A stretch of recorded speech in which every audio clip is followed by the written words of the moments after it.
තූතන්ඛාමුන්ගේ ශාපය 8 වන කොටස ශාපලත් සුසානයේ ඛේදවාචකය මෙම වීඩියෝ පෙළෙහි මුල් කොටස් නැරඹුවේ නැත්නම් මෙතෙක් කතාව දැනගැනීමට එම වීඩියෝ නරඹන ලෙස ඉල්ලා සිටිනවා. ඒ වගේම ගජමිතුරා YouTube channel subscribe කරන්න කියලා ඉල්ලා සිටිනවා. අප පෙර සටහන් කර ඇති පරිදි පඩිපෙළ පාමුල පළමු ద్వාරයේ විවෘත කිරීමෙන් පසු රන් දිස්නය සොයමින් සාමිවරයා කාටර් පසුපසින් පුරවාගරයට එළඹි අයුරු ඔබට හොඳින් මතකතේ සිතමි. එහිදී ඔහු පසකින් සිටි පත්‍ර වාර්තාකරුවෙකු එක් මෝටන් මහතා ඇමතු හෙතෙම මේක සති 6න් කොහොම හරි ඉවර කරනවා යයි සිනාවුසුව පවසා තිබූ අතර ඔහුගේ මුවෙහි තෘෂ්ණාධික වියරු සිනහවක් විය. ඉන්පසු අමුත්තක් සිදු නොවූ සති කිහිපයක් ගත විය.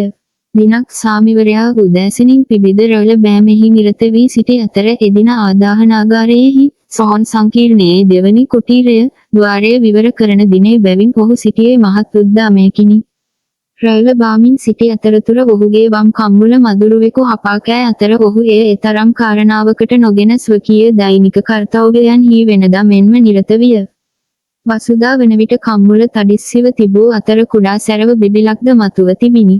දින දෙකක් ගිය කලෙහි ඔහු අති උත්සන්න වුණකින් ඔත්පල වූ අතර සිරුර පුරා පැතිර ගිය කිසියම් විෂ බීජයක් කරනකොටගෙන ඔහු දිනෙන් දින වැහැරී ගියේ දන්නා සියලු වෙදකම් හා හොදම වෛද්‍යවරුන් යටතේ ප්‍රතිකාර ලබමින් සිටියදීය.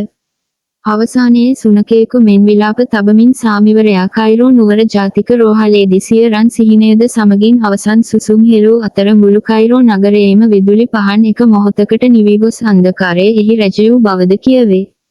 මේ අතර ලන්ඩනයේ විසූ සුසී නම් වූ ඔහුගේ සුරතල් සුනකයා රැය පුරා උඩුබුරමින් මියගිය සාමිවරයා මෙන්ම විලාප තබා තිබිනි. සාමිවරයා මෝටන් අමතා එදා කී සති 6 එදින මධ්‍යම රාත්‍රියෙන් අවසන් විය. වසු කලෙක තූතන්ඛාමුන්ගේ මෘත කලෙබරේ විවෘත කළ අතර එහි වම් කම්මුලෙහි සිදුරකින් නව ඕජස වැහෙමින් තිබුණු බව කියවේ. තූතන්ඛාමුන්ගේ ශාපයේ කතාන්දරය ලොව පුරා පැතිර යමින් තිබූ අතර ඒ පිළිබඳ විද්වත් මතද බොහෝ විට පළවිය. ඒ අතරින් සියල්ල තියවර වී ගියේ ලොව සුප්‍රකටම රහස් පරීක්ෂකයාට ජීවය දුන්නා වූ ශ්‍රීමත් ආතර් කොනන් බයිල් මහතා සොහොනෙහි දොර සමග වසර 3000ක ශාපයේ මූල ධාතු ලොව පුරා විසිරිනි කියා සිදු කළ ප්‍රකාශයත් සමගිනි. ශාපයේ විශ්වාස නොකළවුන් අතර ශ්‍රීමත් බෲස් ඉන්ග්‍රම් එකෙකු විය. ඔහු සිය මිතුරා වූ හුවාන් කාටර් සොයා පැමිණියේ මෙහි සුළමුල සොයා එය අසත්‍යයක් බව පසක් කරගැනුමට වූයෙන් එහිදී සොහොනින් සොයාගත් කිසියම් මමීකෘත අතක් පෙන්වූ කාටර් එහි වූ ආභරණයක කොටා තිබූ කිසිවකට ඔහුගේ අවධානය යොමු කළ අතර එහි මාගේ සුවබර නිදි දැහැණින් මා මුදවා මා චංචල කරන්නෙකු වේද ඔහු ගින්නෙන් හා ජලයෙන් පීඩා විඳිනු ඇති යන්න ලියා තිබිනි. එයට සිනාසී මමීකෘත හස්තය ගත් ඉන්ග්‍රම් ඉන් පිටව ගියේ ඔහු මෙය කඩදාසි සඳහා බරක් ලෙස යොදාගන්නා බවට සමච්චල් කරමිනි.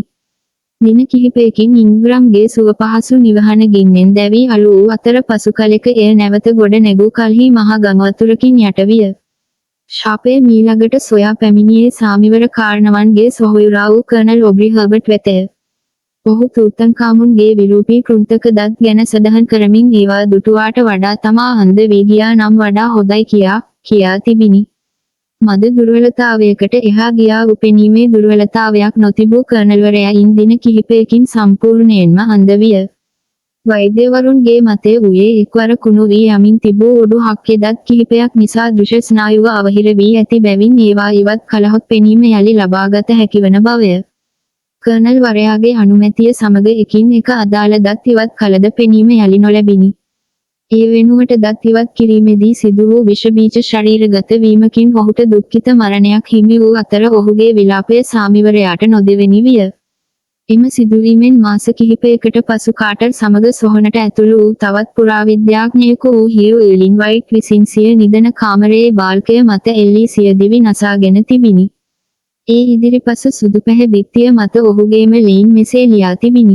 ශාපය මා වෙලාගත් බැවින් තව දුරටත් මට ජීවත් විය නොහැක. අවසාන දින කිහිපයේ ඔහුගේ හැසිරීම අතිශය පුදුම සහගත එකක් වූ බව පසුව කවුරුත් කියා සිටිමුත් ඒ පිළිබඳ කිසිදු උපකාරයක් කිරීමට පෙරම සියතින් දිවි හානි කොට ගැනීමට ඔහු තීරණය කොට තිබිනි.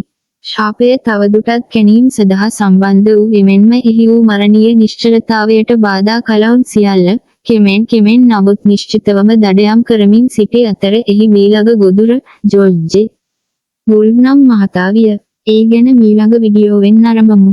එතෙක් ගජමිතුරා YouTube චැනලය සබස්ක්‍රයිබ් කරන්න කියලා ඉල්ලා සිටිනවා. සුබ දවසක්.